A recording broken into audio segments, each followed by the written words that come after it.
Okay, hello, hello. Good morning, good evening, good afternoon, everyone. Mic test, mic test. Let me just check if may boses ako. Ayan, okay. Good. It's a good thing na gumagana. So, yun. Kung kailan nyo man ito papanoorin, edi magandang araw sa inyong lahat. So, for today, we'll be talking about Jung and the analytical psychology, okay? So, yung theory ni Jung ay tinatawag na psychology of opposites. Kasi naniniwala siyang yung personality ay binubuo ng dalawang opposite na forces. Okay? Kunwari, consciousness and unconsciousness. Introversion and extroversion. Feeling and thinking. Sensation and intuition. Masculine and feminine. Persona and shadow. Okay? Past causes and even the future goals, right? Growth and destruction, okay? So, hindi healthy para kay Jung na isang side lang yung dinedevelop habang completely nating dinideny yung opposite side. So, for example, kung yung conscious identity ng isang tao ay mabait siya, nagagalit siya, ay sorry, mabait siya, hindi siya nagagalit, hindi siya naiinggit, di ba? Pwedeng ilagay niya sa unconscious yung anger, yung jealousy, competitiveness, or desire for control, di ba? Hindi naniniwala yung, hindi nawawala yung mga yon. Kasi, um, mali, sorry, scratch that. Basta hindi nawawala yung mga yon dahil lang ayaw mong aminin. Okay, ganun lang. So, pwede silang lumabas through sarcasm, passive aggression, sudden outbursts, projections, dreams, irrational reactions, di ba? Ang central goal ng analytical psychology ay hindi pleasure, no? Hindi siya status, hindi rin siya perfection. Ang central goal ay wholeness. Okay? Ang most inclusive goal sa theory ni Jung ay tinatawag na self-realization or individuation, kung saan unti-unting ini-integrate ng tao yung different and conflicting parts ng personality niya. Okay? So basically, yun yung pag-aaralan natin about Jung and the analytical psychology for this video. Okay, so una kilalanin muna natin si Jung tulad ng dati, tulad ng ginagawa natin, no? Si Carl Gustav Jung, yan tao na yan, no? Ay isa sa mga unang kasama ni Sigmund Freud. Okay? Pero 'di ba, eventually nag-break din naman sila, no? Kasi hindi siya sang-ayon na halos lahat ng human motivation ay galing sa sexuality. Okay? Para kay Jung, mas malawak yung psyche, no? May biological instincts, personal experiences, cultural symbols, spiritual concerns, and isang natural na paghahangad na maging buo yung pagkatao ng isang tao, no? Pinanganak siya noong July 26, 1875 sa Keswill, Switzerland. And yung father niya si Johann Paul Jung ay isang minister sa Swiss Reformed Church, okay? So siyang ministro sa isang simbahan, no? And yung mother niya si Emily Jung ay from a religious family as well, okay? Marami sa mga relatives niya ay ministers, theologians, people involved in spiritualism, okay? Kaya lumaki si Jung sa environment kung saan sabay na present yung religion, doubt, medicine, mysticism, spiritualism, belief in supernatural experiences, okay? Yung maternal grandmother niya ay reportedly na naniniwala sa communication with the dead.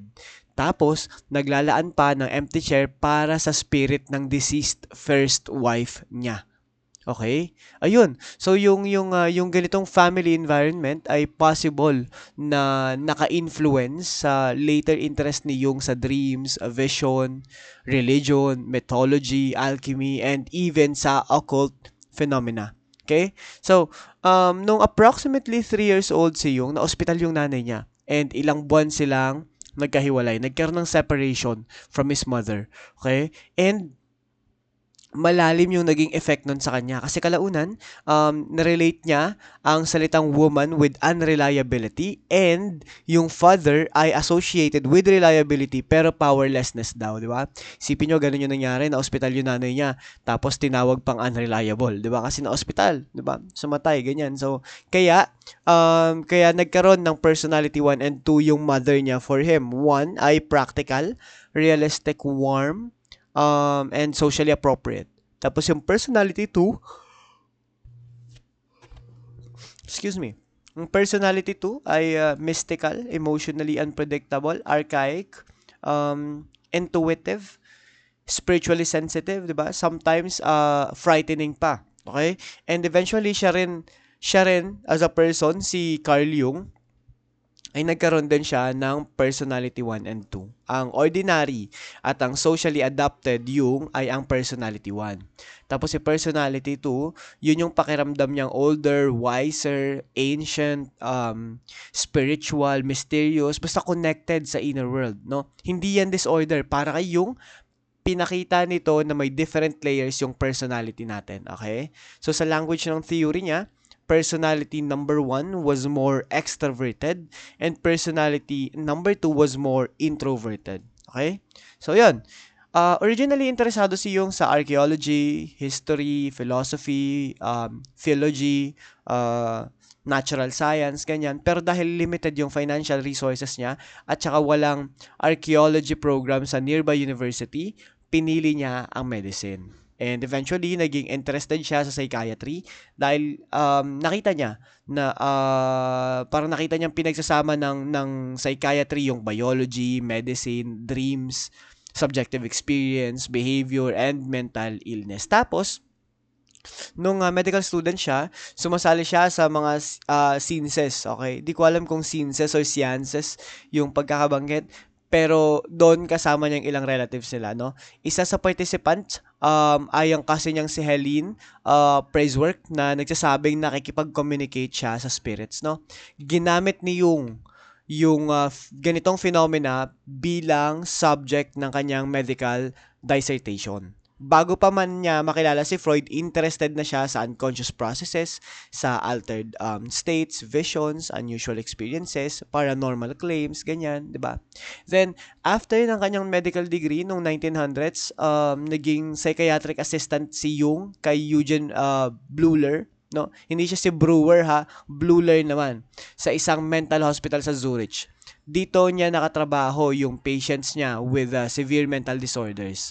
Naging interested din siya sa idea na kahit bizarre at confusing ang sinasabi ng patients, pwedeng may hidden psychological meaning yung mga words nila, yung hallucination, delusion, association, lahat ng symptoms, no?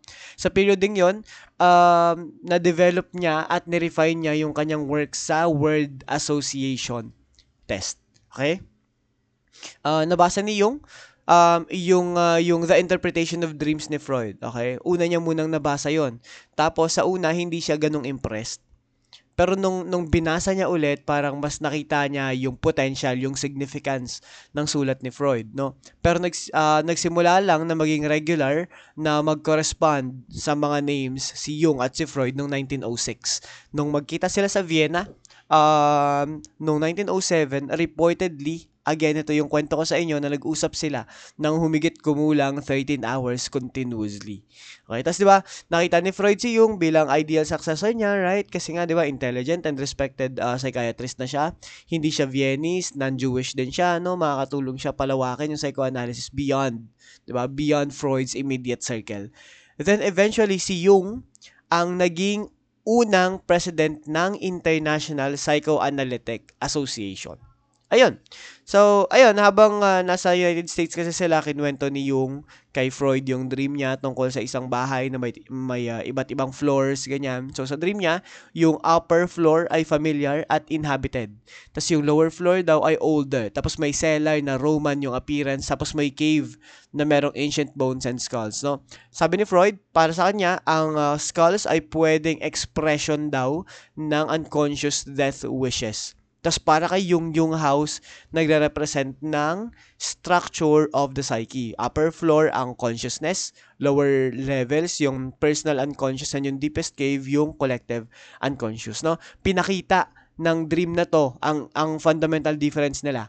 Si Freud ay naghahanap ng personal at instinctual explanation, samantalang si Jung ay nakakita ng historical and collective psychological meaning.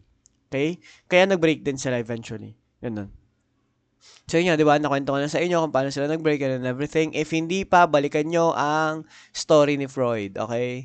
Ayun. So now, aside kay Freud, mas complicated yung mga personal relationship ni Jung. No? Hindi lang si Freud yung complicated doon. Si Emma Jung, ang kanyang wife, no, ang asawa niya, si Emma Jung, at mother ng kanilang 5 children. Okay? Isa siyang analyst at intellectual collaborator ni Carl Jung. Okay, nagkaroon din si Jung ng close at reportedly intimate relationship sa mga former patient niya. No, una ay si Sabina Spielner. Okay? Nagkaroon siya ng intimate relationship, dati niyang pasyente. Okay? Wala akong mahanap na picture niya na malinaw, no? So search niyo lang siya.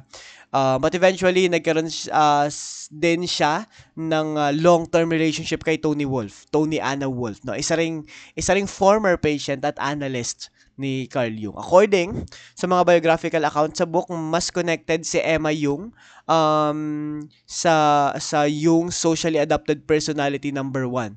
Okay, habang si Tony Wolf ay mas connected sa mysterious at introverted personality number 2 niya. Okay?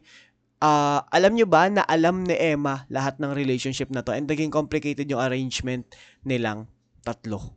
Sabay-sabay yan, guys. Para siyang si Rizal, no? Yan. Yan. Yung pagiging influential theorist ni Jung ay hindi nag-aalis ng ethical questions tungkol sa therapist-patient boundaries, sa power imbalance, infidelity, personal conduct, diba? Hindi kasi dapat gamitin yung theoretical brilliance bilang automatic excuse para sa mga questionable behavior. Okay? Now, pagkatapos ng break nila Freud, no, dumaan si Jung sa period ng isolation. Visions, dreams, fantasies, and even intense na self-analysis from around 1913 to 1917. Tinawag itong creative illness, di ba? Kasi like Freud, bagmat painful at potentially destabilizing, naging source ito ng bagong psychological insight. Kaya sa panahong yon, nagsulat siya ng dreams at fantasies, parang gumuhit siya ng symbolic images, nakipag-dialogue siya sa imagined figures, nakilala niya yung anima, yung shadow, wise old man, at saka great mother, ganyan. Na-develop niya yung active imagination and naranasan niya yung isang form ng psychological rebirth at individuation. Okay?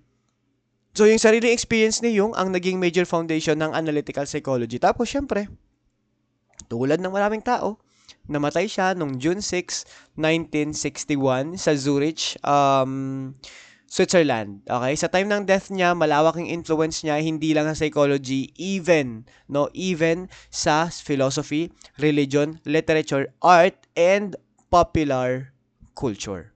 Okay? So that's basically the life of Jung. Yun yung nangyari kay Jung. So according kay Jung kasi, na live niya naman ng maayos yung buhay niya. Masaya naman siya dun sa mga nagawa at naranasan at mga naiwan niya para sa mundo. Okay? So, proceed tayo sa mismong theory niya itself. So, una, according kasi kay Jung, merong 3 major levels ang psyche. Same lang with Freud, pero ang pinagkaiba, una, para sa kanya, we have the consciousness. Okay? Ito yung part ng psyche na directly experienced natin ngayon. Example, alam mong kinakabahan ka, 'Di ba? Naisip mong may exam ka sa Tuesday or sa Thursday, right? Aware kang naiirita ka kasi ang iingay ng nasa paligid mo. Or alam mong gusto mo nang umuwi, 'di ba? Napapansin mong super distracted ka na. That is the consciousness, okay? Part niyan ang ego. Okay, ito yung nagsasabi ng ako to, ito yung mga beliefs ko, ito yung aware ako sa sarili ko, ito yung memories ko, ito yung personality ko, ito yung gusto at ayaw ko as a person. Okay, pero para kay Jung, the ego is only the center of consciousness, not the center of total personality. Okay, para sa kanya maliit lang ang conscious ego compared sa total psyche. According to him, a psychologically healthy individual does not completely reject the ego. Kailangan daw natin yung ego para gumawa ng decisions, makipag-relate sa reality, magkaroon ng identity, panatilihin yung consistency, no? Pero nagkaroon ng psychological imbalance kapag iniisip ng ego na ito na yung buong personality. Okay? Dun lang daw nagiging problem ang ego natin. Okay? Now, second niya is the personal unconscious. Okay? Ito yung bago, ito yung something about Jung na iba kay Freud, no? Similar lang siya sa combination ni Freud ng unconscious at preconscious, pero dito kasama ang forgotten memories, repressed experiences, unnoticed observations, unresolved emotional conflicts and even childhood experiences, no? Pati yung mga feelings na never fully processed. Okay, ganun siya. Halimbawa, may naamoy kang perfume, tas bigla ka nakaramdam ng sadness, no? No, hindi mo alam agad kung bakit.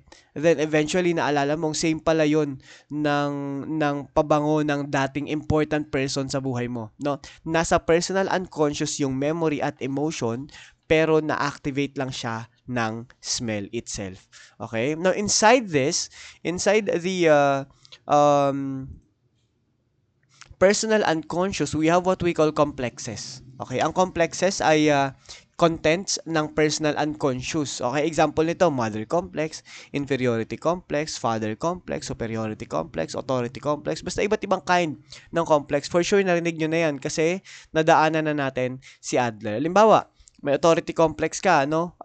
Kapag kinausap ka ng teacher, pwede kang sobrang kabahan, maging sobrang defensive kahit wala kang ginawang masama, di ba? Pwede kang sumunod kagad kahit na very unreasonable na yung teaching, right? Or minsan mag-assume na galit yung teacher kahit hindi naman galit, no? Hindi lang current teacher yung dahilan, hindi yung current situation itself. Na-activate yung collection ng past experiences and emotions connected sa authority. Okay, yung complex hindi yan necessarily negative, no? Pwede itong pagmulan ng motivation, creativity, ambition, achievement, artistic expression, di ba? Ang problem dito, kapag yung complex ay nagiging autonomous and kinukontrol na niya yung tao nang hindi napapansin nung specific person. Okay? Then, lastly, ang pangatlo niya ay ang collective unconscious. Ito yung pinakabago. Ito yung pinaka-distinctive and controversial concept ni Jung. No? Hindi kasi ibig sabihin na inherited natin yung specific memories ng ancestors. Hindi natin literal na naaalala yung buhay ng ninuno natin, di ba? Yung inherited dito ay psychological predispositions, built-in patterns, readiness to respond to universal human experiences, and potential forms of perception and behavior. Para kasi kayong, tulad ng katawan na may inherited biological structures, yung psyche ay may inherited psychological structures din. Example of collective unconscious, isipin mo yung mga kwentong madalas nating gustong panoorin, di ba? Naruto, 'di ba? Ordinaryong bata na mahina sa simula pero may biglang malaking challenge tapos nakilala niya si Jiraiya, yung mentor niya, 'di ba? Tapos nagkaroon siya ng kaibigan, yung Team 7, tsaka mas lumawak, nakipaglaban sa mga kay Orochimaru, sa mga powerful enemies, tapos nag-sacrifice, 'di ba? Nag-transform, naging stronger and wiser. Okay? Even Luffy, ganun din sa One Piece, right? May kita natin yung pattern na to mismo sa Naruto, sa One Piece, sa Harry Potter, Star Wars, even Darna, 'di ba? Sa mga superhero films, fairy tales, myths, even sa mga religious stories. Okay? Hindi ibig sabihin na pinanganak tayong alam na natin si Naruto or si Harry Potter. Ang idea lang niyong dito ay culture provides the characters, setting, language, and costume, but the psyche already has a readiness to recognize the pattern of the hero's struggle and transformation. Okay? So kaya parang kahit ibang culture yung story, naiintindihan natin yung tema nun. Okay? Especially if it's about the courage, sacrifice, betrayal, death, rebirth, guidance, temptation, transformation, di ba? Ganun siya. O, kunwari, kapag may isang group member na sobrang caring, no? Caring, organized, and laging nag-aalaga sa iba, pwede nating sabihin na siya yung nanay ng group or siya yung ate ng group, di ba? Hindi naman siya literal na biological mother ng mga kaibigan niya, di ba? Pero naiintindihan natin or naiintindihan agad natin yung mother figure bilang someone associated with care, nourishment, safety, protection, comfort, di ba? Now, kapag sumobra naman yung pagiging protective, pwede nating sabihin na nakakasakal na siya. Okay? Dito may kita yung two sides ng mother pattern, okay? The controlling and the nurturing. So para kayong ang universal psychological pattern na to ay connected sa collective unconscious ng isang tao. Okay? But remember that collective unconscious is not a complete behavior. Hindi automatic na lalabas yung inherited pattern ha. Kailangan itong ma-activate ng experience mismo. Yung collective unconscious, it provides the form. Habang yung experience provides the content inside it. Okay? Now, next, we have the archetype, no? Or archetype, or archetype, o kung ano man tawag dyan, anong basa dyan, no? Basta, this is a psychological template. Okay? Hindi directly nakikita ang archetype itself. Okay? Lumalabas lang to sa dreams, fantasies, myths, religion, arts, symbolic behavior, no? Yung archetype ay similar sa complexes kasi emotionally charged sila. Pero, complexes are come mainly from the personal unconscious. Okay? However, archetypes come from the collective unconscious. Okay? So, pag-usapan natin yung iba't ibang kind ng archetypes. Okay? So, according kay yung instincts are biological impulses toward action. Habang archetypes are psychological counterparts. So, yung unang archetype o archetype ay ang persona. Okay? Ang word na persona ay from the word na mask na sinusuot ng actors sa theater. Example nito ng persona as an archetype ha. Kunwari, ako as a professional teacher. Iba ako makitungo sa mga friends ko. Iba din ako makitungo sa inyo as my students. Okay? Kunwari, obedient student. Ganon. So, parang kunwari, meron tayong mask na sinusuot natin para makitungo sa isang specific group of people or isang specific person. Kunwari, yung mga politician, di ba? May mask na sinusuot sila na sobrang caring nila, sobrang may pakialam sila sa mahihirap kapag ang season ay eleksyon. Okay? Pero kapag hindi na eleksyon, pag nakaupo na, parang hindi ka na naman kilala. Right? That is the idea of persona. Okay? Hindi yung pagiging plastic ha. Necessary yung persona kasi kailangan nating mag-adjust sa social expectations talaga. Hindi tayo pwedeng kumilos ng pare-pareho sa classroom, sa bahay, sa workplace, sa barkada, formal meeting, sa loved one, 'di ba? Ang idea lang nito, no, sa healthy persona kasi, ang alam ng tao yung role niya. So alam ng tao na role lang yung ginagampanan niya. Kunwari ako, teacher ako, pero hindi lang teacher yung buong pagkatao ko. Teacher ako from 7:30 a.m. to 7:30 p.m. ng Mondays to Saturdays. Okay? Any hours and day outside those na nabanggit ko ay tao ako. Okay? Normal na tao lang ako. Example, yung leader na ayaw, hindi, okay na pala.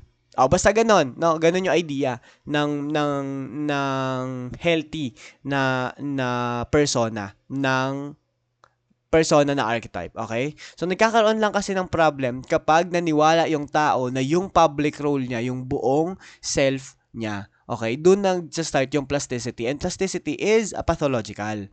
Okay? Example, may teacher, teacher na feeling bawal mapagod, no? Feeling Superman kahit umuulan, naulanan, sinisipon, nilalagnat, tinatrangkaso, pupunta pa din sa school, papasok pa din, lalangoyin yung school. Bakit? Kasi buong personality niya yung pagiging teacher niya. So akala niya, ito na talaga yung kaya ko gawin, ito na talaga yung kailangan kong gawin, whatever, yada yada yada. No? That is the idea of it. Okay? So, yun lang. Ganun lang siya. No, kunwari, yung friend mo na feeling strong, ayaw humingi ng tulong kahit nahirap na hirap na hirap na talaga, or yung achiever, no, yung mga academic achiever na feeling worthless kapag hindi naging successful, kapag ka hindi na ace yung exam, kapag ganto, kapag ganyan, no. Kapag ka masyadong dominant yung persona, nagiging dependent ang tao sa approval and expectation ng society. Pero kung wala namang persona, pwedeng hindi rin marunong mag-adjust yung tao sa social reality.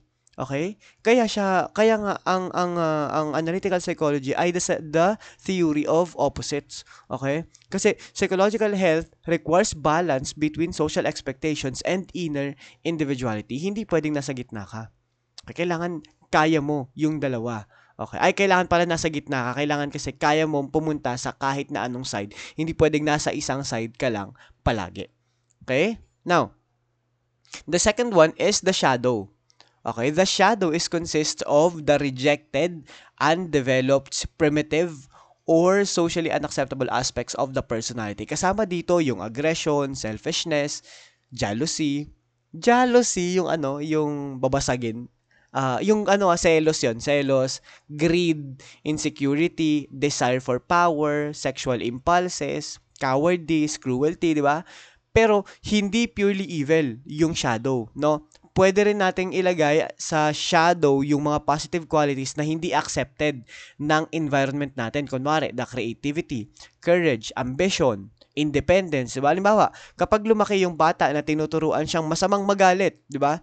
Pwedeng ilagay niya sa shadow niya yung anger niya. So, sa labas, lagi siyang mabait, pero pwedeng sa loob-loob niya, sinasaksak ka na niya, no? Pinapatay ka na niya. Okay? Pwedeng lumabas yung anger niya sa passive aggression, silent treatment, sarcasm, um, resentment, okay? So, even yung mga sudden emotional explosion.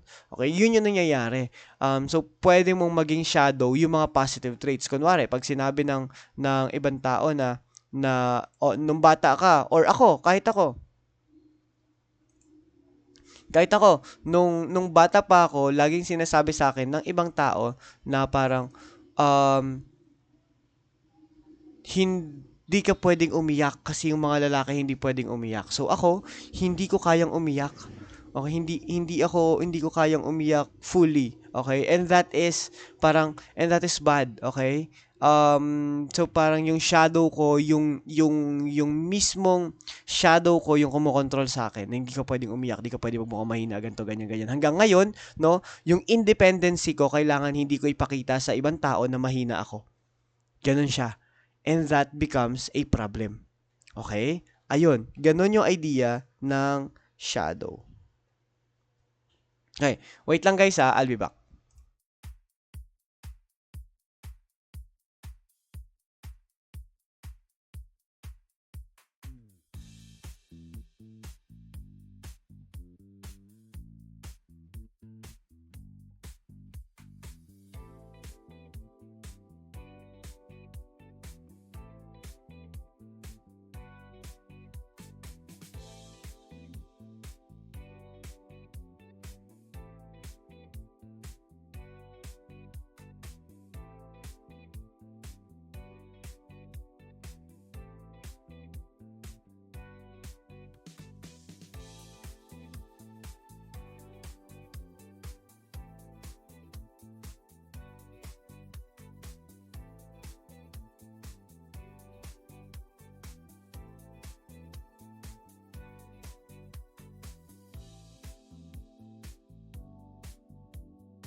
Ayan. Hello, hello, hello everyone. Sorry, sorry, sorry. May tinatransfer kasi akong files. Tas ang dami kong reason, no? Lagi na lang, sir, may be right back ka. Pasensya na po. Ano po, hindi ko kayang magstay sa discussion ng 1 oras ng tuloy-tuloy. Okay. Okay. So, saan na tayo? Sa shadow. Basta yun, ganun yung idea, no? Parang iniisip ng isang person, yung shadow ng isang person, yun yung mga bagay na parang consists of rejected, undeveloped, primitive, or socially unacceptable aspects of the personality. Minsan nga, yung mga qualities din na hindi accepted sa environment natin. Okay? Meron din tayong tinatawag na shadow projection. Okay? Halimbawa, yung taong ayaw aminin competitive siya, no? Pwede niyang sabihin na grabe, sobrang competitive niya. Okay? Para lang, same lang siya with Freud, no? Very much same lang siya with Freud. Para siyang kasi parang posible naman talagang competitive talaga yung ibang tao. Pero pwedeng exaggerated lang yung reaction kasi nakikita niya sa iba yung quality na ayaw niyang tanggapin sa sarili niya. Okay? Yon. So, yung idea kasi ng shadow is that ayaw mong tanggapin na sa'yo to, na personality mo to, di ba? Kasi nga, nire-repress mo siya. Now, nagiging projection siya, no? Nagkakaroon ng shadow projection kasi nga, ayaw mo doon. Okay? Ang goal ay hindi sundin lahat ng shadow. Okay? Ang goal ay hindi sundin lahat ng shadow impulses. Hindi ibig sabihin na may violent side ka as a person, no? Kaya dapat maging violent ka, okay? Ang goal ay parang may capacity kang magalit at maging aggressive, no? So, paano mo yon gagamitin responsibly? Okay? So, integrated aggression can become assertiveness, boundary setting, courage, self-defense, protection of others, no? Para kayong confronting the shadow is the first major test of courage in individuation. Ayun lang. Then we have what we call the anima. Okay? Ito yung feminine archetype within the male psyche. Sa original theory ni Jung, ang anima ay associated sa qualities tulad ng emotion, sensitivity, receptivity, tenderness, 'di ba? Naniniwala si Jung na pwedeng i-project ng lalaki yung anima niya sa isang babae. So kapag nangyari 'to, pwedeng hindi niya makita yung woman as she really is, no? Instead, makikita niya to through his expectations, idealizations, fears, fantasies, inherited images of femininity, di ba? Ito yung pwedeng dahilan kung bakit minsan ay parang sobrang idealized ng isang tao. Okay? Parang ang perfect agad yung tingin, parang intense yung attraction kahit hindi pa kilala. Biglang sobrang disappointed kapag hindi na match yung fantasy niya, di ba? Ang anima ay pwedeng lumitaw sa dreams bilang mysterious woman, guide, lover, seductress, inner voice, emotional mood, di ba? Something na ina-expect mo towards a woman. Okay, then we have what we call animus. Okay, this is the masculine archetype within the female psyche. Sa original theory ni Jung, associated to as thinking, logic, opinion, assertiveness, decisiveness, independence. Okay? Pwede ring i-project ng woman ng animus sa mga lalaki. Pero kailangan itong i-contextualize, okay? Ang original anima animus framework ni Jung ay influenced pa ng traditional gender roles ng panahon kung kailan siya nabuhay. Okay? Sa modern interpretation, mas useful siyang tingnan bilang the neglected qualities that a person associates with the opposite side of their identity. Halimbawa, pwedeng kailangang i-integrate ng tao ang sensitivity, rationality, softness, strength, receptivity, assertiveness, di ba? Hindi ito dapat gawing fixed stereotype na women are emotional, men are rational, di ba? Hindi pwedeng ganun agad, okay? Yon. Now, next we have the Great Mother. Dito, merong dalawang opposing sides, okay? Yung positive side ay yung care, fertility, nourishment, safety, protection, comfort, growth. Yung mga nabanggit ko kanina, yung tungkol sa positive and negative side ng babae, yung pwedeng, ay ng great mother, excuse me, pwedeng controlling and pwedeng nurturing. Okay, yung negative side niyan, control, engulfment, suffocation, dependence, distraction, neglect. Okay, example ng mga mother symbols, mother nature, earth, sea, home, garden, church, womb-like spaces, di ba? Stepmother, godmother, witch, mga ganon, no? Halimbawa, yung parent na supportive, no? Very much supportive. Tapos, pwedeng tumulong sa growth ng child. Pero kapag sobrang controlling niya, hindi pinapayagan mag-decide yung anak, lahat ng mistakes ay pinipigilan, no? Ginagawang dependent yung anak. Very controlling. And yung nurturing ay nagiging suffocating. That's the idea of great mother. Okay? They have the capacity to control and to nurture. Ganun lang. Okay? Connected sa great mother ang archetype of rebirth. Okay? Yan. The archetype of rebirth. May kita to sa baptism, resurrection, reincarnation, recovery, transformation, starting a new identity, individuation. Halimbawa, pagkatapos ng major failure, pwedeng sabihin ng tao na parang ibang tao na ako. Ganun, no? Psychologically, hindi literal na namatay yung old self, pero symbolic death and rebirth yun. Okay? Ganun lang siya. Alam niyo yung kanta ni Taylor Swift, yung the old Kemerut is dead. Ganyan. Ayun. Ay, kay Taylor ba yun? Or basta yung kanta na yun na look what you've made me do ata yun yung kanta. Ayun. Basta ganun, no? That is one example of the idea of rebirth. Okay? Now, pang-anim na archetype na meron tayo is the wise old man. Okay? Normally, lumilitaw to bilang teacher, mentor, grandfather, doctor, priest, guru, philosopher, wizard, advisor, di ba? Sa mga stories, siya yung nagbibigay ng advice, no, sa hero. Siya yung nagbibigay ng weapon, ng map, ng prophecy, ng moral lesson. Okay, yung wise old man sa One Piece, madami, no? Pwedeng si Jinbei, pwedeng si Shanks, pwedeng si Rayleigh, okay? Ganun. Pero may danger pa din tong archetype na to. Minsan, yung person na mukhang confident and profound ay pwedeng mapagkamalang wise kahit nonsense yung sinasabi. Example, no? Charismatic leader. Leader. Parang matigas na na tawag doon, na leather. Charismatic leader. Ano ba yan? Charismatic leader. Oh. Fake guru. Manipulative religious figure. I'm not saying it's Kibuloy, pero pwede na, di ba? Social media personality na gumagamit ng deep-sounding statements. Okay?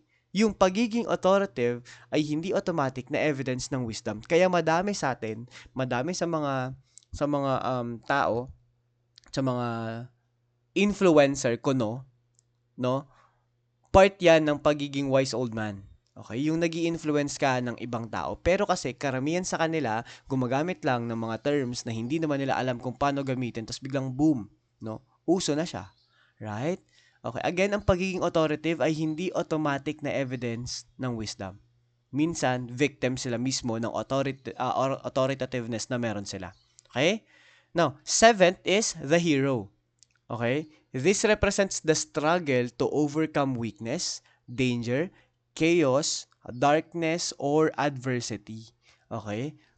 Common hero pattern is the ordinary beginning, call for adventure, resistance or fear, diba? Meeting a mentor, trials and enemies, sacrifice, transformation, return with new wisdom, ganun lang siya. Example, superheroes, no?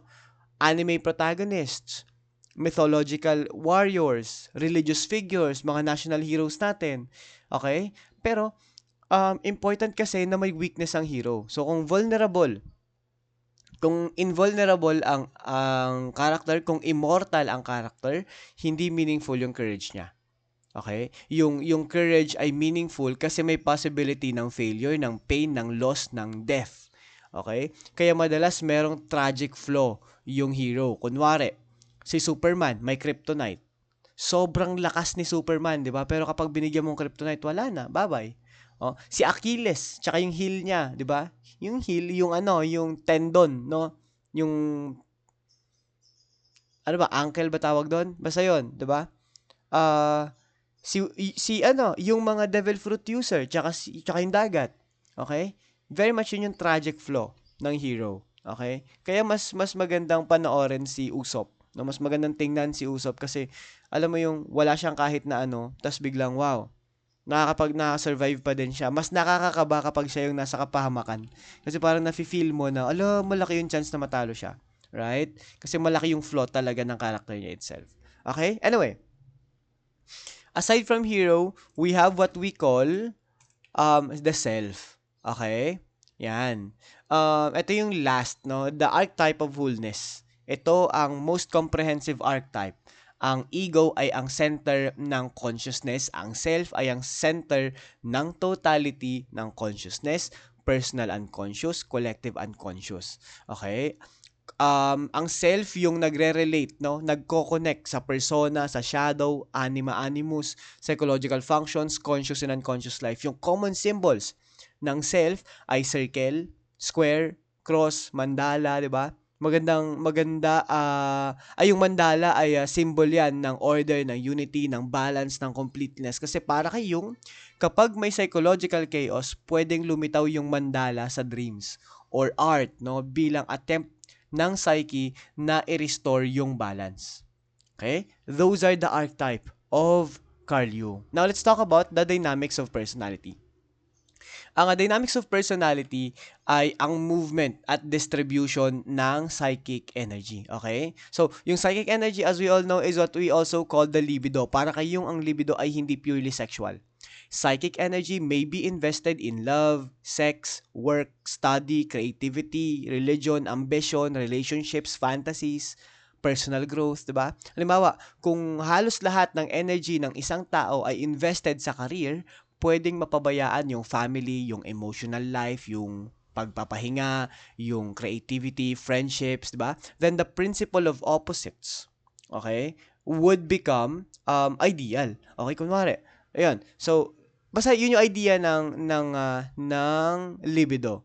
Okay? Very much it is not purely sexual. Pwede siyang kahit na saan. And it is one of the things kung bakit nag-i-exist yung iba't ibang dynamics of personality. Okay? Unahin na natin yung principle of opposites. Since nabanggit ko na siya kanina. Principle of opposites ay ang love and hate, no? Strength and vulnerability, confidence and security, no? Kapag sobrang conscious yung isang side, pwedeng maging powerful sa unconscious yung opposite side. Kunwari, yung taong laging sinasabi na hindi ako emotional, no? Pwedeng magkaroon ng emotional dreams, unexplained irritability, 'di ba? Sudden breakdown, intense attachment, no? Kunwari, yung isang person lagi niyang sinasabi na parang sabihin na natin, ako yung pinakamatapang sa lahat, no? Pero pagdating sa mga panaginip niya, lagi siyang natatakot. Pero kapag binigyan mo siya ng authority figure, lagi siyang sumusunod lang, 'di ba? For some unexplained reason. That is the idea of principle of opposites. Kapag sobrang conscious ka sa isang side mo, pwedeng maging powerful ng sobra sa unconscious yung opposite side nung bagay na pinapakita mo sa labas. Okay, that's the idea of principle of opposites. Next, we have the principle of equivalence. Dito, hindi nawawala ang psychic energy. Okay, kapag pinipigilan ang anger, pwedeng mapunta ang energy sa exercise, sa work, sa fantasy, sa anxiety, symptoms, creativity, no? Ang question dito ay hindi lang nawala ba yung desire, no? Ang question dito ay madalas saan napunta yung energy. This is like the sublimation of Freud. Okay? Ang idea kasi dito is that yung equivalent ng psychic energy natin ay napupunta into something more. Okay? Something hindi naman kailangan productive pero may napupuntahan. Okay? Hindi siya like nasa stop. Okay? Yun lang. Kunwari, pupunta nga sa exercise, no? Minsan sa work, minsan sa fantasy, minsan nagiging symptom siya na lumalabas. Diba? Minsan nagiging aggression siya toward another person. That's the idea of principle of equivalence. Nagkakaroon ng equivalent thing, no? Hindi na siya nagiging psychic energy lang. Next, we have the principle of entropy. Okay? Dito may tendency kasi ang psyche na bawasan yung extreme imbalance. Halimbawa, yung isang tao na sobrang focused sa external achievement nung bata pa siya o nung youth pa siya, pwedeng sa middle life maging interested siya in spirituality, introspection, sa art, sa relationships, sa meaning, 'di ba? Hindi ibig sabihin na perfect yung balance, pero may tendency toward equalization. Okay? Yun lang. And famous too, since the beginning, we have the causality and the teleology. Again, causality explains present behaviors through past causes and previous experiences. Example, takot siya sa abandonment kasi iniwan na siya nung childhood siya. Okay? That is causality. Teleology naman explains behavior through future goals. Okay? Example, nagiging controlling siya dahil gusto niyang maiwasan yung mga future rejection. Okay? Yun lang. Ito naman yung mga part ng tinatawag nating dynamics of personality. Okay, pero hindi lang 'yan, no? Para kay Jung again, importante yung dalawa. Bakit natin diniscuss si causality and teleology? Because according kay Freud, it is about causality. According kay Adler, it is about teleology. Kay Jung kasi, ang point niya, importante yung dalawa. Yung behavior daw ay sabay na pushed by the past and pulled by the future. Halimbawa, nag-aaral ng mabuti yung isang student, no? Kasi dati siyang napapahiya sa low grade. So gusto na niyang maging psychologist in the future. Hindi kailangan pumili ng isa. Okay? And pinapatunayan yan una ng iba pa niyang dynamics of personality. The first one is the progression. Okay? The forward movement of psychic energy. Example, studying for exams, finding employment, building relationships, di ba? Progression asks, what does the external situation require from me? Okay, yun lang kung paano nagmo-move forward yung isang tao. Lahat ng bagay na iniisip niya ay forward being. Puro lang sa kung anong magpapa-improve sa sarili niya. Paano maaabot tong specific bagay na to na gusto kong abutin as of the moment. Okay? That is the idea.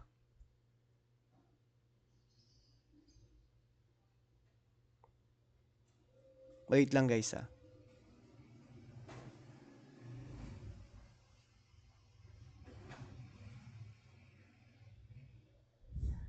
Saan siya na? Okay. Hindi na ako nag-be right back. Baka magreklamo na kayo. Anyway, since may progression din, meron din tayong tinatawag na regression.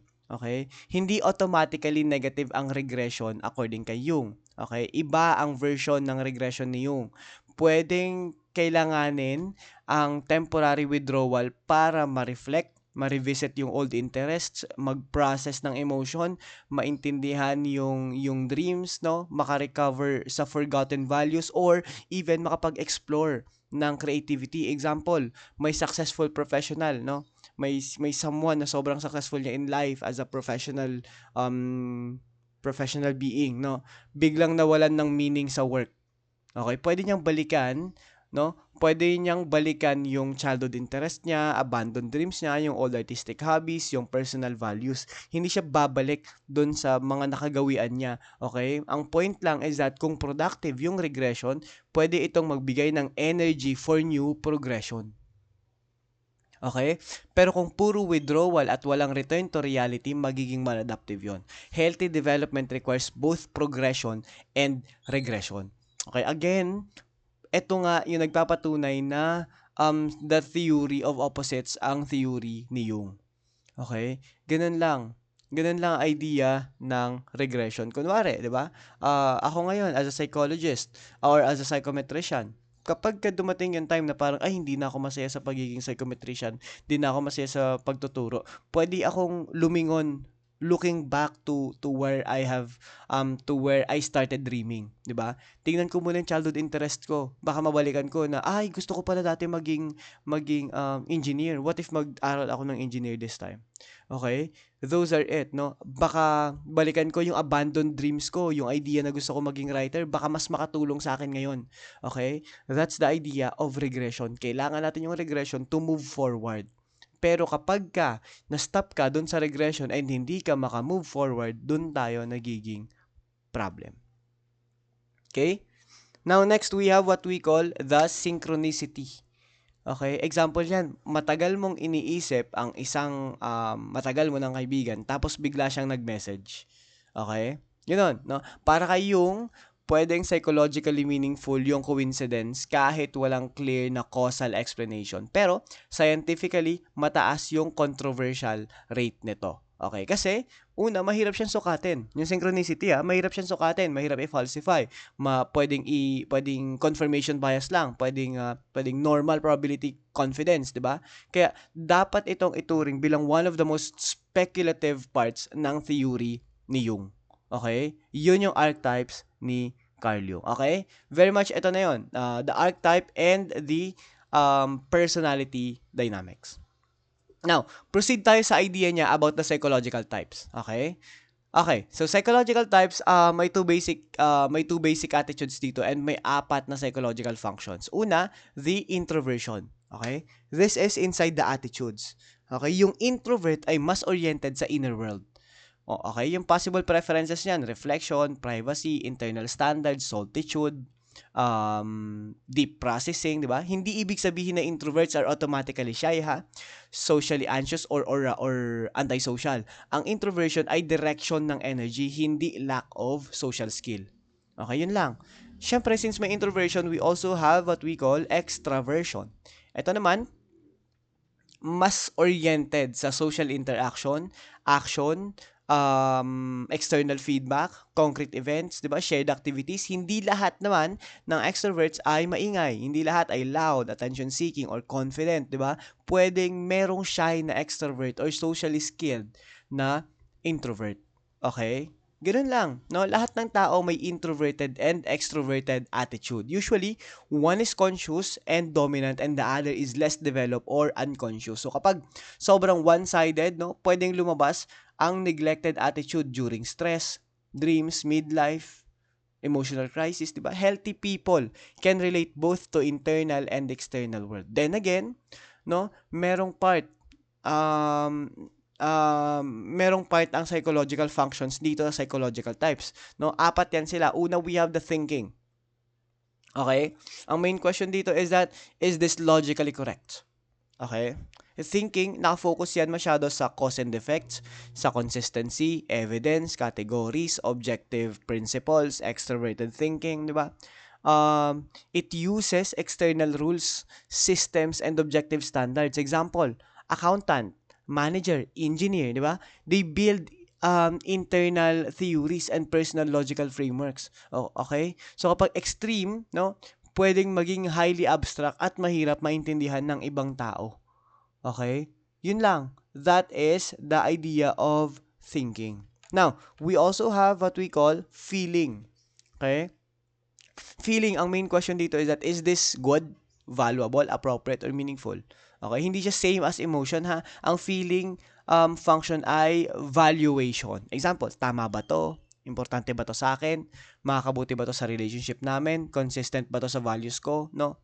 Yung extroverted feeling dito ay kapag gumagamit na siya ng mga external values and social standards. Okay?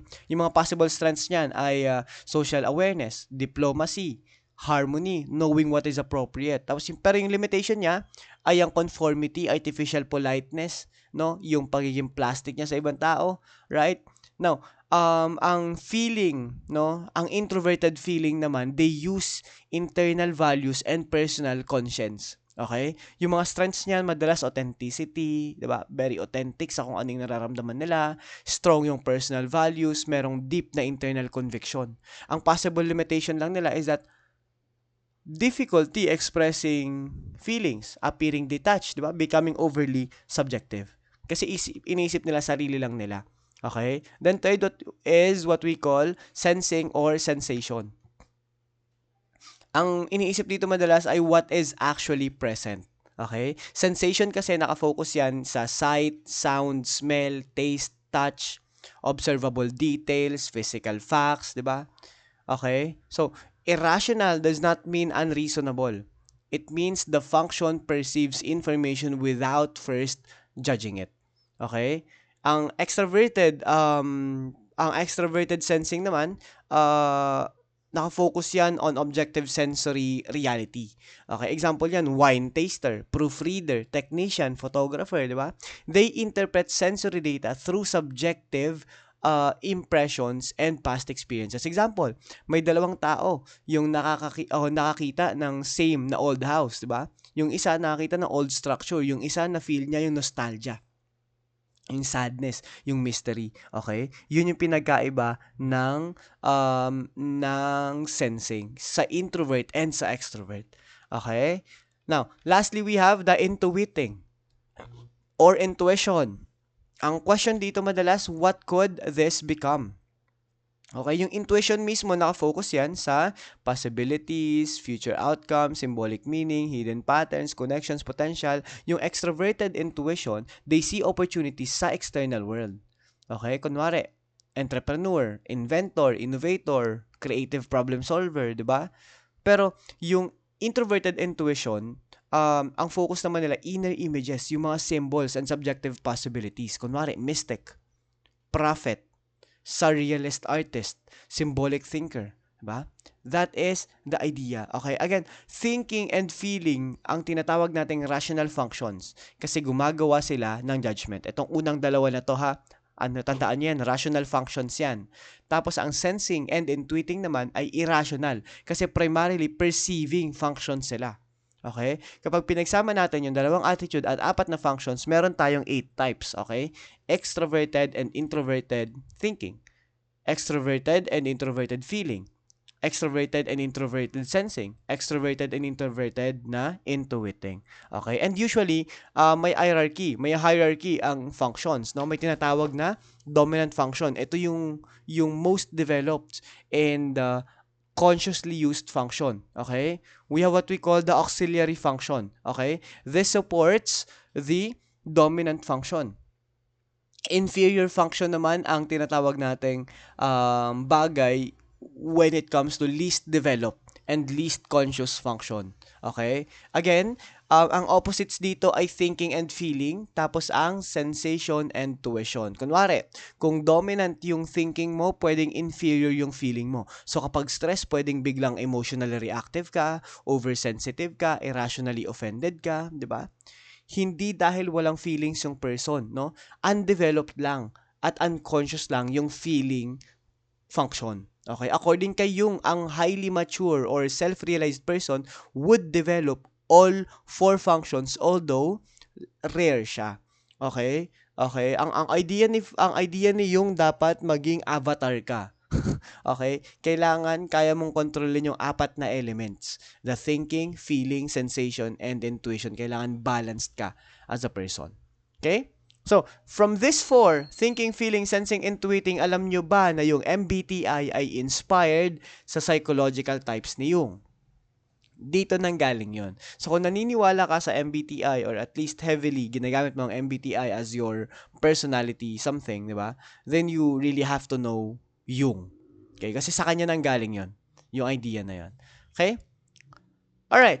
Now, ang MBTI, dinevelop yan ni na Catherine Cook Briggs and Isabel Briggs Myers. No? Ginamit nito ang extroversion, introversion, sensing, intuition. Basta magkakaiba, di ba? Ang important ninyong isipin dito ay hindi si Jung ang gumawa. Okay? Ng 16 na 4-letter personality types. Okay? Yun lang, hindi siya yung gumawa. Galing lang sa kanya yung idea. Okay? Yung very idea kung paano nila ginawa yon, galing yon kay Jung. Okay? Again, it's Myers-Briggs pa din. Anyway, so let's talk about the development of personality. Okay? Ayan, para kay Jung, personality development is lifelong. Okay? Hindi natatapos ang development sa childhood. Ang stages niya ay childhood, youth, middle life, old age. Okay? Ginamit ni Jung ang movement ng araw as an analogy. Kunwari, ang early morning sun, yun yung childhood niya.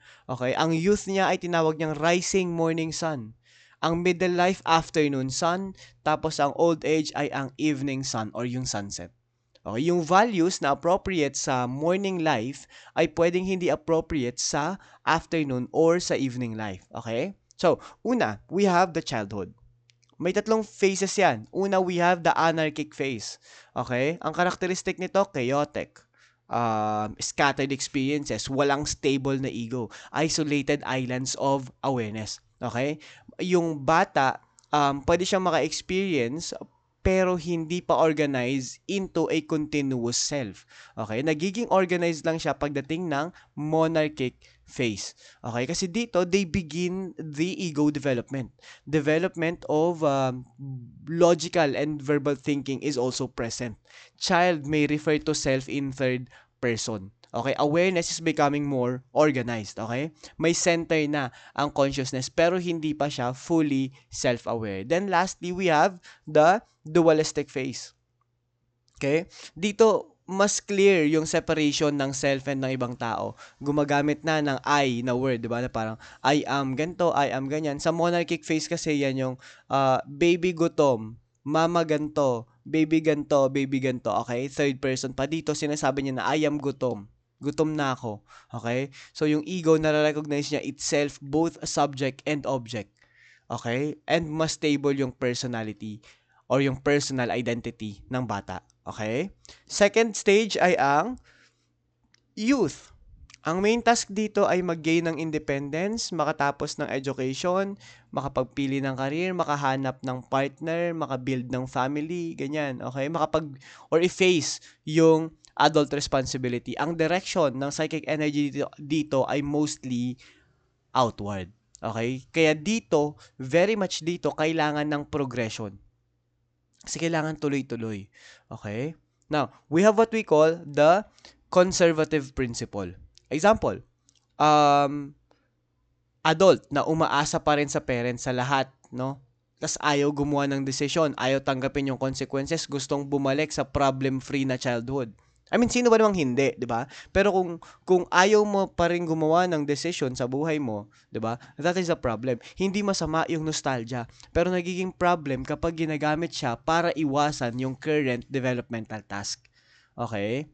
And may ilang young people na namumuhay na parang hindi pa nagsisimula yung tunay na buhay. Kunwari, sila yung mga saka na ako magiging serious kapag ganito na. Te, talaga ba college ka na, ganyan ka pa din mag-isip?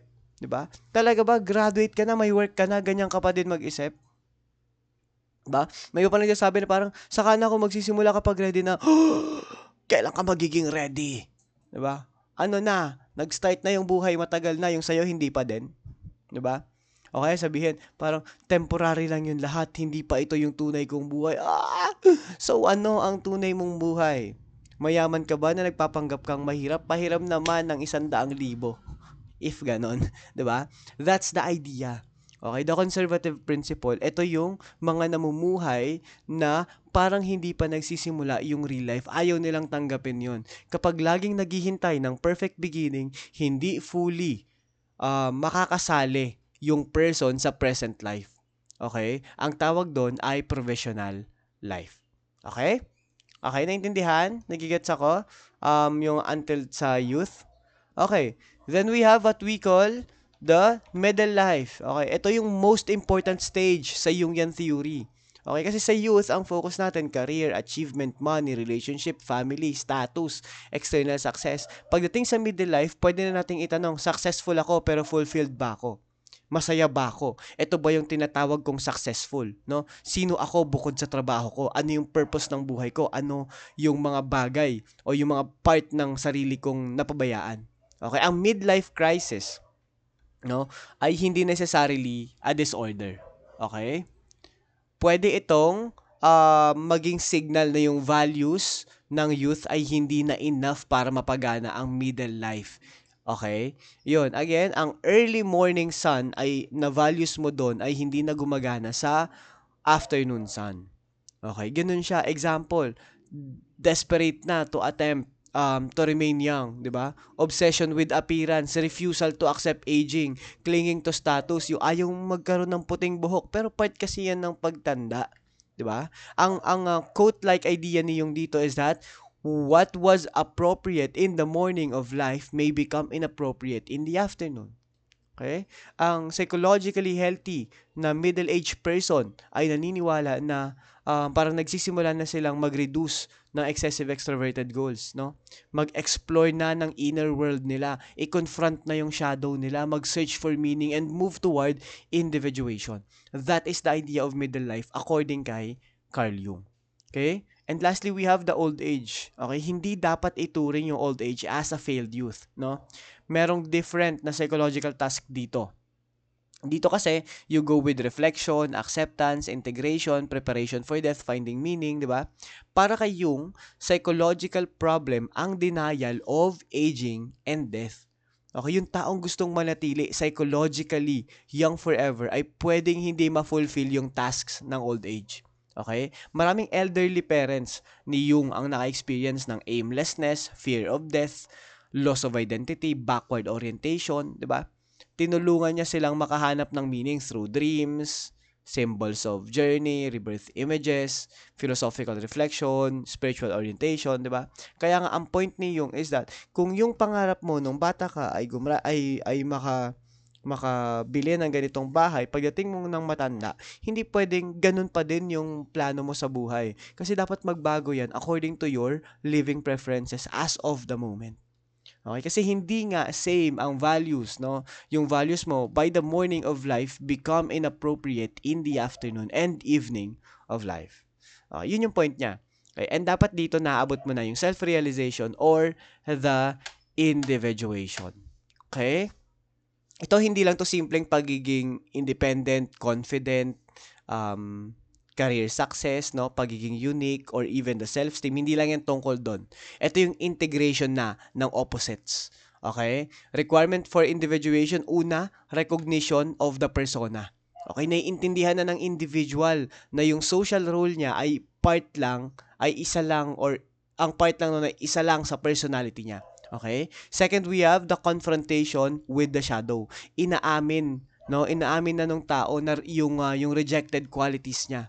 Niyayakap niya na. Okay? Third, the integration of anima or animus. Dinedevelop niya ang neglected na psychological qualities.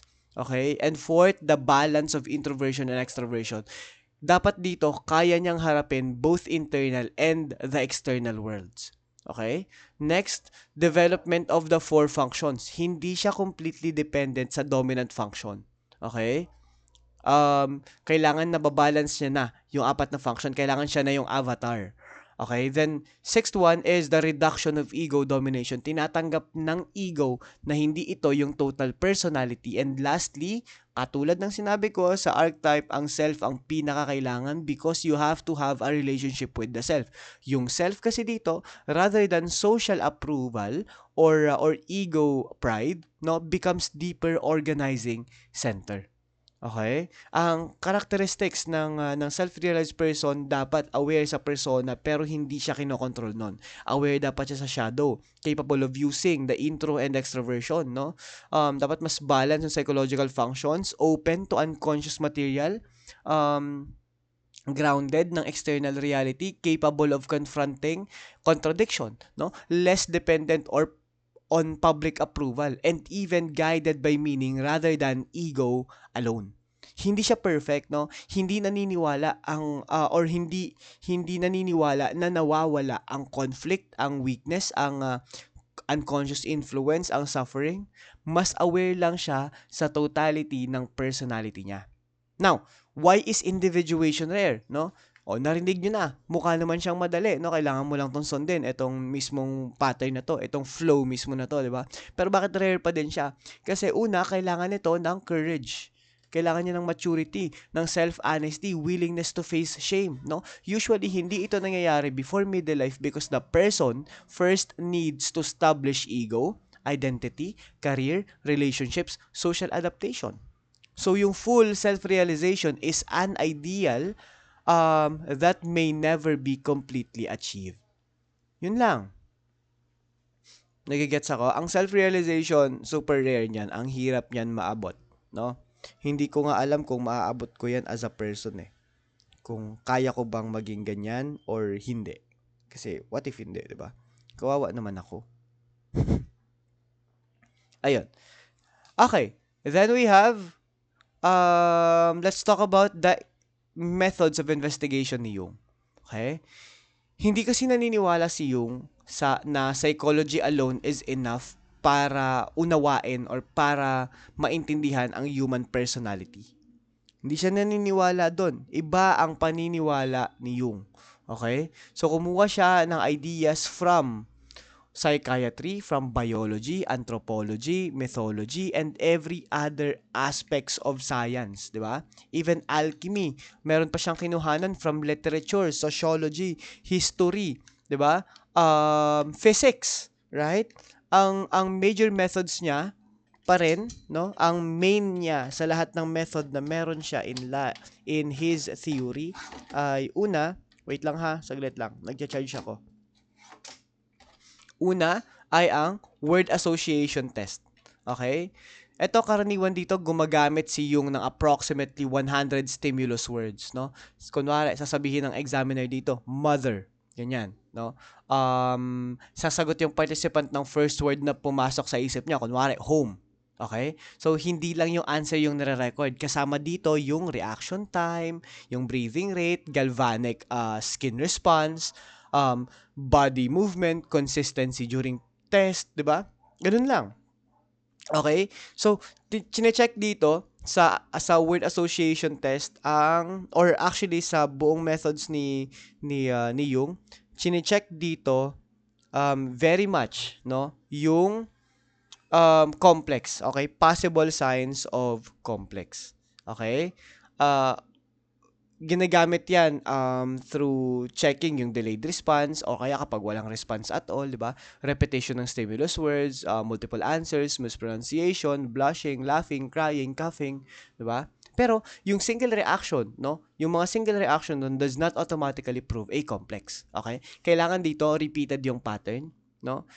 Interview, kailangan ng context, kailangan ng clinical interpretation. Okay? Ang second niya is the dream analysis. Parehong important ang dreams kina Freud at Jung, pero magkaiba yung emphasis. Okay? Kay Freud kasi, yung dreams are often disguised as the repressed wishes. Okay? Pero kay Jung, dreams may reveal unconscious conflicts, may compensate for conscious attitudes, no? Provide future-oriented guidance, show archetypal materials, or even reveal neglected qualities. Okay? Dreams may support individuation. Sana walang pasok bukas.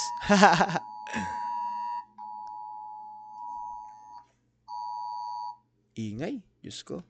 Sana walang pasok bukas.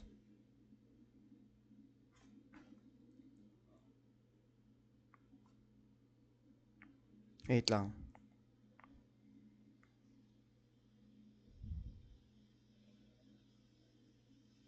Okay. So, yun, no?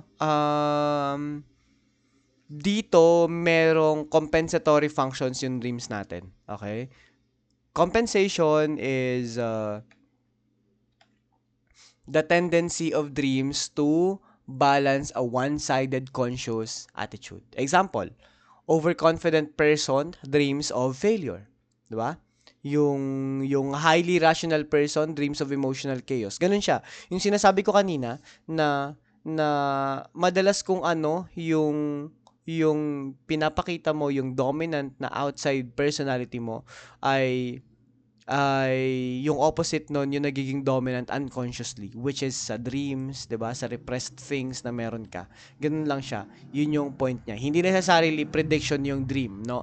Pwedeng pinapakita lang nito yung side na hindi kinikilala ng ego ng isang tao.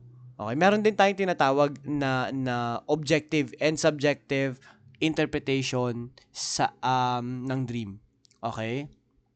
Una, sa objective level, ang dream character dito ay pwedeng mag-represent ng actual person, no? Kunwari, nanaginip ka tungkol sa strict na professor or something, di ba? Pwedeng about talaga yon sa prof na yon as itself. That is the objective level.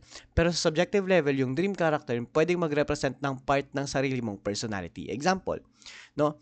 Yung strict professor pwedeng mag-represent ng sarili mong inner critic, ng perfectionism mo, ng fear of failure, authority complex, di ba? Now, we have three categories ng dreams. Una ay ang big dreams. Okay? Big dreams contain emotionally powerful archetypal images with significance beyond the dreamer's personal life. Okay? Yung possible themes nito, una ay destruction. Pwedeng rebirth, pwedeng death, pwedeng divine figures, di ba? Yun yung mga big dreams. Malalaki talaga siya.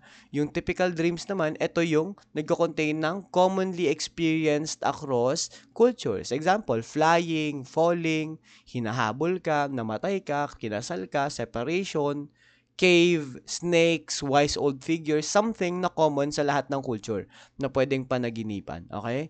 Now, ang last one is the earliest dreams remembered. Okay? Ano lang to, childhood dreams lang to na nagko-contain ng symbolic or mythological images that appear to exceed the child's known personal experience. Yun lang. Yung pinaka pinaka naaalala mong panaginip mo nung bata ka pa. Yun lang. Okay? Pwedeng magbigay kasi yan ng repressed identity. Okay? Ayun. Yun yung hinahabol ng dream analysis Yung. ni Jung. Okay? Naantok na talaga ako. Anyway. Ayun. So, next is the active imagination. Iba to ha, iba na to. Labas na to ng dreams, okay? Ito ay ang conscious technique naman in which a person allows an unconscious image, 'di ba? To develop and then actively interacts with it. Okay? Ito ang idea nito kunwari. Ang procedure kasi nito ay magfo-focus lang sa isang image, sa isang emotion, dream or fantasy. Tapos ia-allow mo si pasyente na mag-develop according to that specific stimulus. Tapos i-observe natin 'yon without immediately controlling it. Okay? Magko-communicate doon sa figure or doon sa image tapos magtatanong. Then i-record natin through writing, drawing, painting or movement. Saka magre-reflect in psychological meaning. Example, no? Paulit-ulit mong ini-imagine yung locked door. Okay? Okay, yun yung iniisip mo. Na-imagine mo yung locked door. So, pwede mong tanongin na parang ano yung nasa likod, bakit nakasara, no? Ano yung nararamdaman mo, sino yung may susi, saan mo mahanap yung susi, anong mangyayari kapag binuksan mo, anong pwedeng possible outcome nito. Ganun siya, okay? Yung advantage ng active imagination over the dream analysis is that nangyayari yung active imagination habang conscious yung tao. Kaya yung images pwedeng mas clear, mas madaling maalala, mas reproducible, and easier to explore. Pero may problem to. Kasi kapag weak ang reality contact ng person, pwedeng ma-overwhelm siya ng unconscious material niya. Kaya hindi ito dapat gamiting casual exercise para sa lahat without proper grounding sa analytical psychology. Okay? Yun. Lastly, the Jungian psychotherapy. Okay? Ito yung walang single method para sa lahat. Okay? Treatment should depend on age, developmental stage, personality type, presenting problem, level of functioning, and individual needs. Okay? Si Jung gumamit siya ng 4 yata na stages yung ginamit niya for his psychotherapy. Okay? Una is the confession. Okay? Stage 1 is the confession. Ito yung disclosure ng pathogenic secret or emotionally burdensome experience. Okay? Connected to sa cathartic method ni Anna O and nina Brewer. Okay? Kasi yung possible burden state to ay guilt, shame, trauma, secret, forbidden thought, hidden emotional conflict, 'di ba? Yung pagsasalita ay pwedeng magbigay ng relief. Okay? Pero confession alone may not produce deep change. Kaya nag-develop si Jung ng tinawag na elucidation. Okay? Associated pa rin to kay Freud, no? Kasi yung focus nito ay unconscious conflicts, childhood experience, transference, repression, recurring patterns, 'di ba? So, the patient gains insight na parang naiintindihan ko na kung bakit ako ganito. Pero knowing the cause, no? Sabi ni Jung, hindi porke alam mo na yung cause, enough na yon. Okay? Kaya nagkaroon ng tinawag na education. That's the next stage. The third stage is education. It involves helping the person become socially responsible, productive, and well-adjusted. Associated naman ito kanino? Kay Adler. Okay? Kasi ang focus nito ay social adjustment, relationships, responsibility, practical goals, community participation, 'di ba? Pero sabi ni Jung, pwedeng socially successful ang person pero internally empty pa rin. Okay? Ganun siya. So, nagkaroon siya ng tinawag na transformation, ang last stage niya. Dito, si therapist mismo and patient nag-engage in deeper process directed toward wholeness, meaning, and individuation, particularly relevant sa middle-aged individuals, people with loss of meaning, people confronting mortality, spiritual or moral conflicts, and identity crisis. Okay? Kasi sa stage na to, important yung psychologically aware ang therapist. Okay? Naniniwala si Jung na yung therapist should preferably undergo therapy and confront personal unconscious material. Dapat kaya niyang gawin yun. Okay? Yun lang. After that, we have what we call the transference. Ito yung process naman ng projecting feelings ng patient to therapist. Ito, nangyayari to while doing the active imagination. Okay? Yan. Kasi the therapist may experience as parent, rescuer, enemy, authority, lover, savior, critic, or someone na makaka-trigger ng trauma response ng patient, di ba? Transference provide information about unconscious relationship patterns. Ito yung kunwari, sinabihan ni patient na, oh sige, lahat naman kayo, iniiwan ako, iwan mo na din ako. Okay? So, tinitreat ni patient na someone si therapist. Okay? So, yun nangyayari, nata-transfer yung emotion from that person papunta sa therapist. Okay? That is transference. Now, counter-transference, the therapist's emotional reactions and projections toward the patient naman. Okay? Dito kasi, ito yung parang kunwari, may kapatid si pasyente na sobrang kamukha ng patient. Okay? Ngayon, yung therapist, ang gagawin niya, kahit na walang problema, kahit na psychologically healthy yung kapatid, nagiging overly protective si therapist doon sa patient ay sa kapatid ng patient, no? Ganun lang siya, no? It may help when it provides insight, pero nagiging harmful siya kapag unrecognized, kapag ginagamit para masatisfy yung needs ng therapist and yung professional boundaries are violated. Okay? Both transference and counter-transference may help or may hinder the treatment. Okay? Ang goal ng Jungian therapy ay possibly symptom relief, emotional expression, social adjustment, meaning, integration, and syempre, above all, ang goal talaga ni Jung dito ay ang individuation. Okay? The ultimate goal is not dependence dun sa therapist. The goal is for the patient to eventually continue the process of self-realization independently. Okay? Ayun. So that is the idea of it. Okay, imagine